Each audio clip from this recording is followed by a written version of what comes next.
What is happening? Welcome to the Plus Pitch Podcast, a morning pitching podcast from PitcherList.com. My name is Nick Pollock. Today is May 18th, and yes, we are going to talk about baseball. Are you Roki? Are you Roki adding? That is the question. Roki Sasaki, 7 innings, 1 earned run, 4 hits, 0 walks, and 8 strikeouts. He got the win yesterday against the Angels. Finally, we have a start from Roki Sasaki. That is good.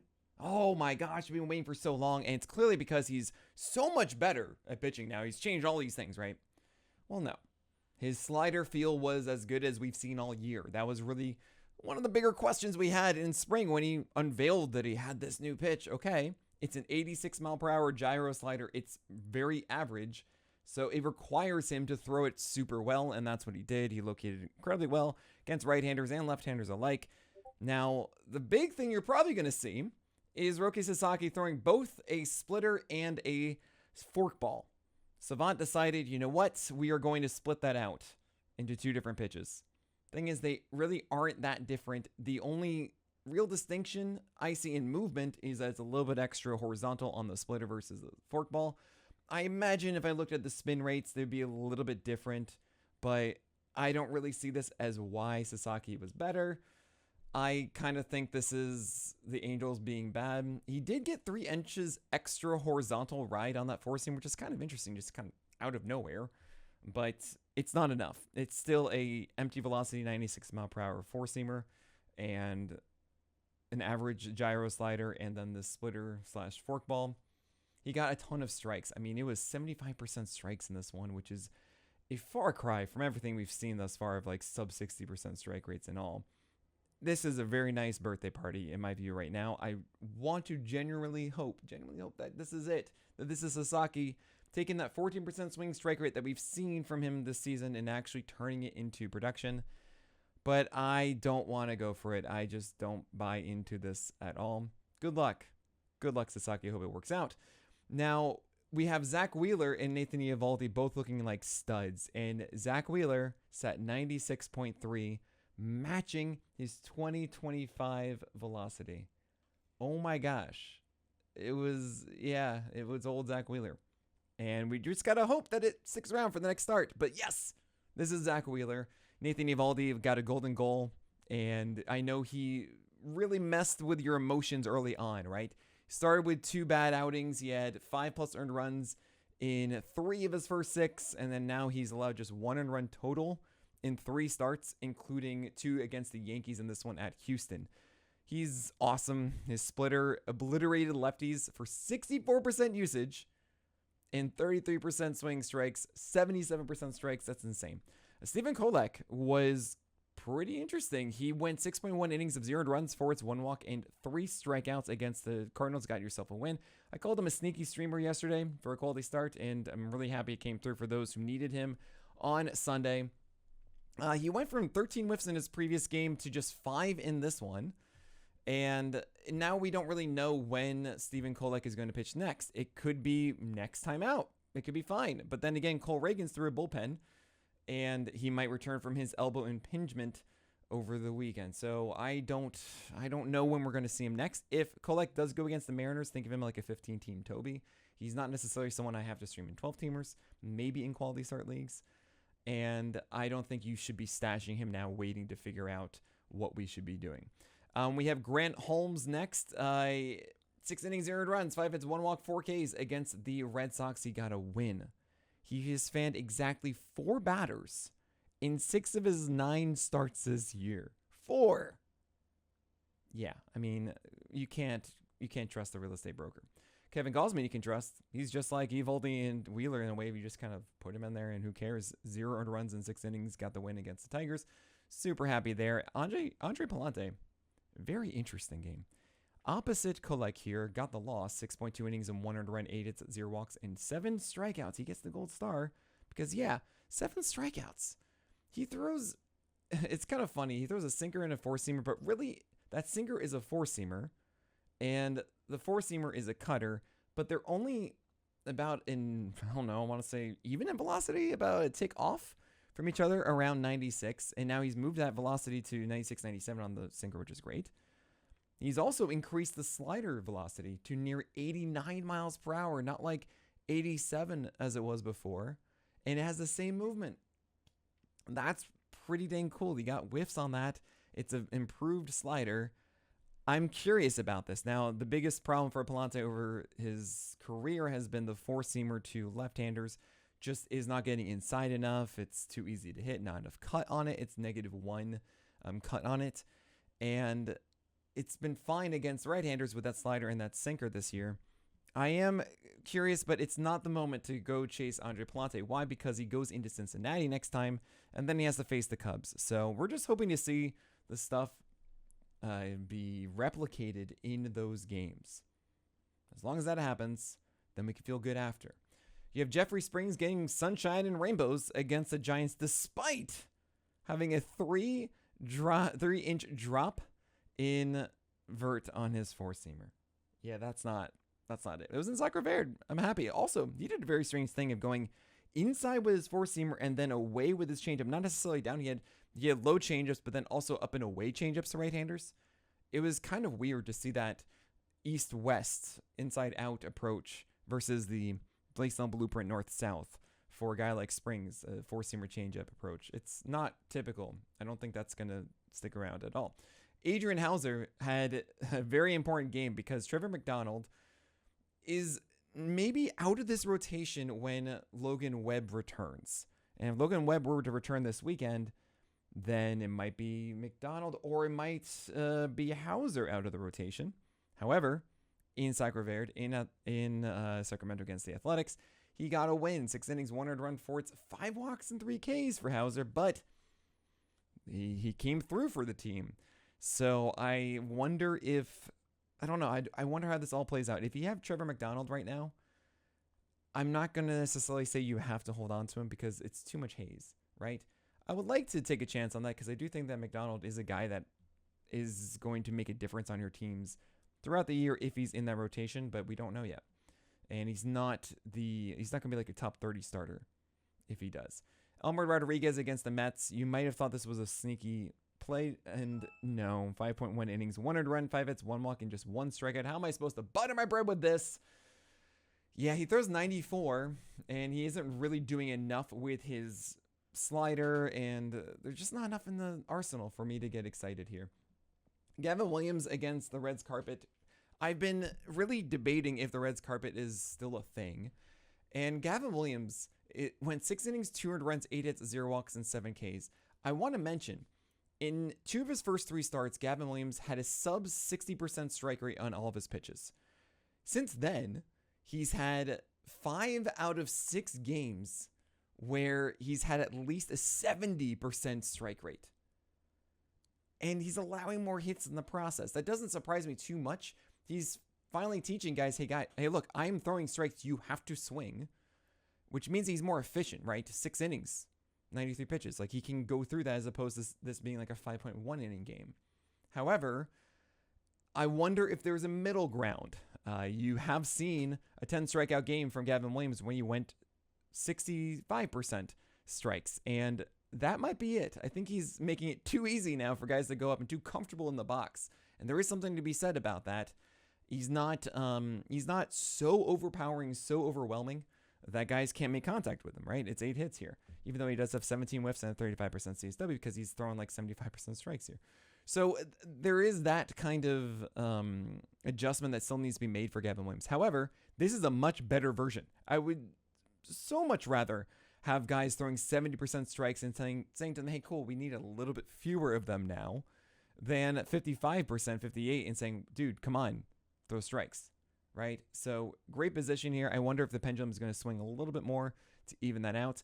You have Michael Soroka in Coors still coming through, and let me tell you, his command is great, and you need to hold on to him. 5.2 innings, 200 runs. Yeah, 8 base runners, but 8 strikeouts. He found a way to get his curve to still curve in Coors, which is pretty cool. Drew Rasmussen against the Marlins got the win, 5.1 innings, 200 runs, but 7 hits, 2 walks, and 2 Ks.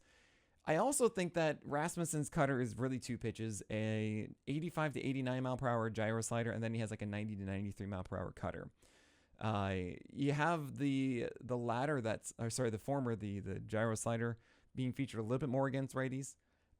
It's an interesting thing that's going on. I wonder what the cause of it is, or if he wants to be doing that at all. And maybe it's just a product of him making like small changes inside of at bats, but he got singled out here. It's too bad. And I can't quite tell you why he's been more hittable. I think that Rasmussen's still just very, very good, and we are going to start him against the Yankees. Robert Gasser came up, and he made a spot start for the Brewers to give everybody a little bit extra rest. Don't expect him to continue in this rotation, but it's 4 innings, 2 earned runs, 3 hits, 2 walks, and 3 Ks. And normally when we see a guy make his season debut, especially someone who's very much still a prospect like Robert Gasser is, hasn't gotten that proper chance in the rotation, you expect to see adrenaline, right? You see guys like that up a tick or two. Now, he was down a tick and a half from last year's mark. So he was at 91 and change versus like 93. And maybe that's because what we saw last year was the adrenaline and this is more normalized, but that's not what I want. I don't want 91 mile per hour Gasser who is trying to be a swatch. And look, he did get more extension over 7 feet, which is really cool. And he did get some more vert on the four-seamer, like 15 to 16 inches. He has a lower arm angle. So there is something there that does look like a proper swatch here, but I need to see more of that actually come out and really work. So I'm out on Robert Gasser right now. I'll pay attention when he gets runway inside the rotation for the Brewers. Brandon Young went against the Nationals, 3.2 innings of 2 earned runs, and you don't need to focus on this whatsoever. Freddie Peralta showed up with Professor Chaos with 6 walks here in 5 innings and 3 earned runs against the Yankees.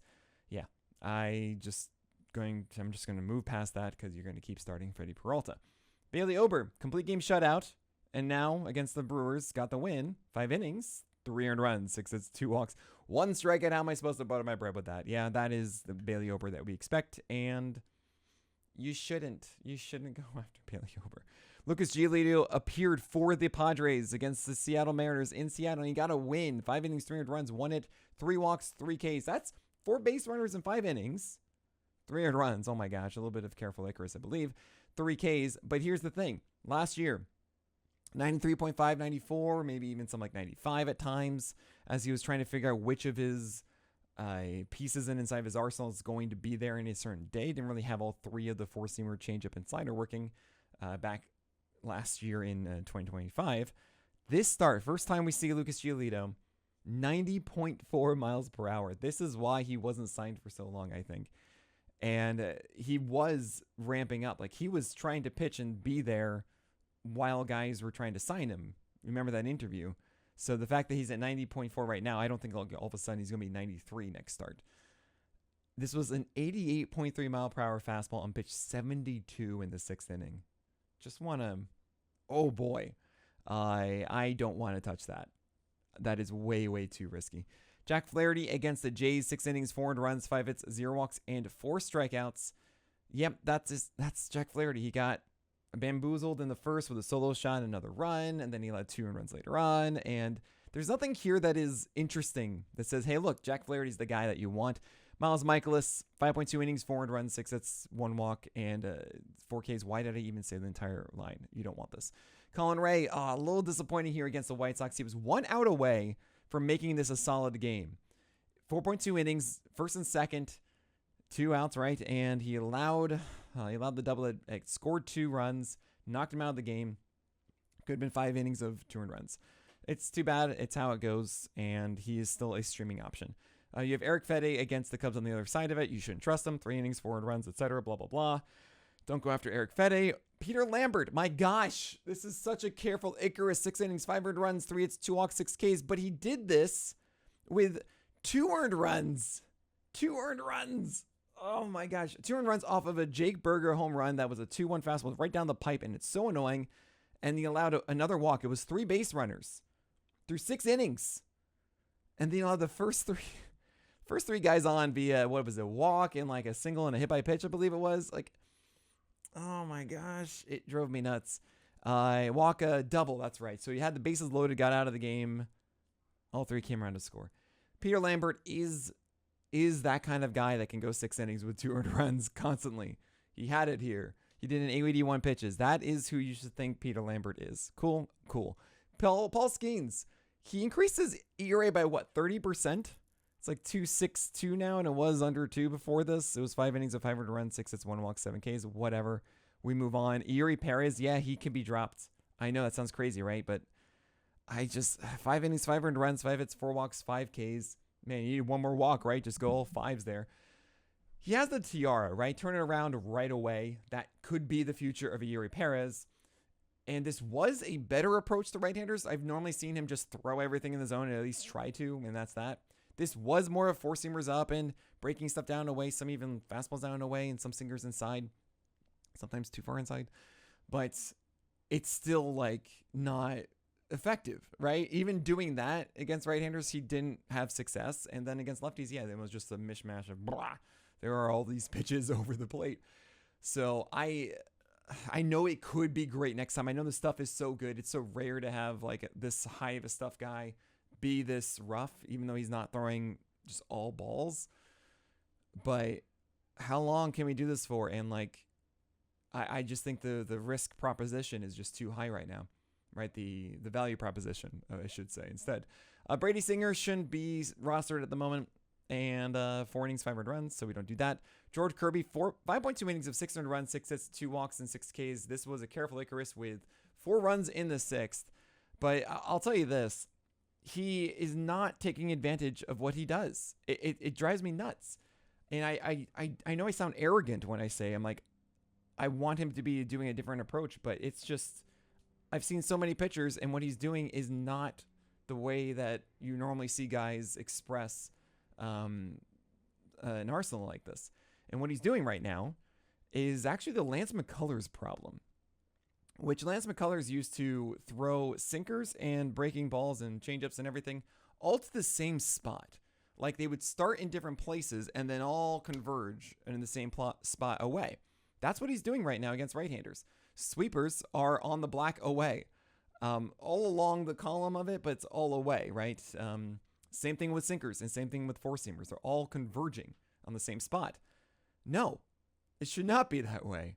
You want them to start in the same spot and then diverge, not start in different spots and then converge, right? That is my biggest answer for why George Kirby is not succeeding at a high level that he should. He did throw 4 sinkers that were in and off the plate to right-handers, 2 whiffs, 2 foul balls. That's how it's done, right? So I don't know. I just want to see an East-West game from George Kirby with, make it the triangle, the Triforce as Fast used to call it, the Imperial Shuttle, whatever you want. Four-seamers stay upstairs, and then you have sinkers in, and then these elite sweepers away. Like that's how it should work. Michael Lorenzen against the Diamondbacks, 4.2 innings of 6 earned runs. I mean, yeah, it's okay. It's strong bad in course. Brian Bayo did not have an opener, so thus he was bad, but it was also because it was against Atlanta, and like he didn't do much different. He didn't do anything really that different compared to other starts where it was okay. Like, I'm not in. I'm just not interested in Brian Bayo. 5 innings, 7 earned runs, 8 hits, 3 walks, and just 1 strikeout. How am I supposed to butter my bread with this? And then there was Grayson Rodriguez against the Dodgers, 3.2 innings of 7 earned runs, 7 hits, 4 walks, 4 Ks, and a very clear still ill. What's kind of funny about this is that his arsenal was 96 mile per hour dead zone 4-seamers with some 2-plane movement, but not really. And a gyro slider in the mid-80s. It was like 84. That is fine, but his best pitch, but like not enough. And then you have a changeup, which is equivalent to almost like a splitter. And it's like, wait, hold on a second. You went against Sasaki. It's like the same kind of arsenal. No. Oh, man. I'm just very out on Grayson Rodriguez. I need to see so much more before we go in. All right, we're going to talk about today and tomorrow's starters, but we're not going to do that until after this break. All right, today's games, I mean, we have Christian Scott as the probable start streamer. It is against the Nationals, which isn't the ideal. Like, that's a lot of left-handers that Scott's going to get. I see a very productive, like a low-end Holly for Christian Scott, and I would be holding on to this and playing him. You have JT Ginn, Noah Schultz, and J.R. Ritchie, and Walbert Arena also as options in the questionable start tier. None of those guys are definitively like, yes, I feel good about them. They all have decent matchups. I would hold back on starting them if I could. You have not many other options, I would say, in the do not start tier that I like in any way. I mean, there's Sproat against the Cubs in Wrigley. It's hot in Wrigley right now. It's not very good to pitch there. And Sproat is very inconsistent. Slates Coney at Detroit. Andrew Painter against the Reds carpet. But the Reds carpet isn't actually very good to pitch against right now. They're killing it as an offense. So, yeah, I'm just I'm just not interested there. Looking at tomorrow's games, you do have Bryce Miller, only 26% rostered, and so is Reed Demers, and that's just absolutely shocking to me that both of those guys are so lowly rostered at the moment. Same with Ryan Nelson, 32%. Ryan Nelson is killing it, and you guys know the whole spiel. Like, you should have Ryan Nelson on your team against the Giants, absolutely. Reed Demers against the Athletics, Bryce Miller against the White Sox. We're going with both of those. And yes, I'm starting Foster Griffin still, 43% rostered against the Mets. I mean, I know he allowed 9 earned runs last time. It was the first game that he really blew up in regression, all this stuff, blah, blah, blah. He deserves one more game, right? And it's the Mets, and it's not like Foster Griffin was so bad. Yes, he pitched too many pitches down in middle against right-handers, fine. But it wasn't as if, oh, he should have had these exact results every other time. No. Zebby Matthews is also in consideration. He's at 6% rostered, and he is my stream pick because it's the only one, the highest one above 20%. I don't love it, and I know a lot of people are going to be surprised by that after 7 innings of dominance last time. I don't think that Zebby Matthews does enough. His velocity was down, and his command was the same that we saw before, which was just inside the zone, but not well spotted inside the zone. So I'm very hesitant to go after Zebby Matthews at the moment. He will get a fair number of right-handers, which is good, but I don't have high hopes here. Griffin Jax is 27% roster. This is the time I believe that you should go and get him, as he would be stretched out past 70 pitches now. And we've seen his velocity hold through 65 pitches thus far. So 66, fine, whatever. I'm curious about Jax. I know he didn't get whiffs. It was a lot of walks, all that kind of stuff, for sure. And it feels weird to promote a guy like that. But what I do is I say, great, this is something that could be something else. And Zebby Matthews, I still need to see more growth in that department. There's also Matthew Liberatore against the Pirates, Ben Brown against the Brewers, and Kider Montero against the Guardians in this questionable start tier. With Liberatore, he has pitched better in his last 2. I just need to see another start of precision and actually executing what he does. Ben Brown, I don't love, but I understand. 7 strikeouts in 4 innings. He had a 35% swing strike rate on his curveball. That likely will not stick. And then it's a sinker and a 4-seamer that are empty velocity. It just doesn't add up to me. He's also not fully stretched out. You're happy to get 5 Ks. I really don't encourage it. I do recognize that he could get a handful of strikeouts, so fine. He's in the questionable start tier. Montero is a whip guy. He's going to get the Guardians, which means he's going to have to extract more value from his changeup. But I think it's decent. It's not really something I target. You might want to consider Martin Perez against the Marlins, but if you want to talk about boring Tobies, I mean, I'm wearing my Toby shirt today. Yeah, you do what you want. It's such a low floor. Jacob Lopez and Anthony Kay are also guys I'm going to be at least focused on, but not going to be chancing here. And Braxton Garrett gets Atlanta. I might go after Braxton Garrett after this. Let's just see how he performs here. There's nice colors against the Twins and Griffin Canning against the Dodgers. And Kumar Rocker goes against Tanner Gordon in Colorado. Absolutely not. All right, that is it for today. Thank you all so much for your support. I really do appreciate all the new subs that are coming in. If you have any questions about it, please let me know on Twitter or just reach out info@pitcherlist.com about our subscriptions. We have a lot of fun stuff that we are sharing with you shortly, but that is it for today. So my name is Nick Pollock. May your BABIPs be low and your strikeouts high.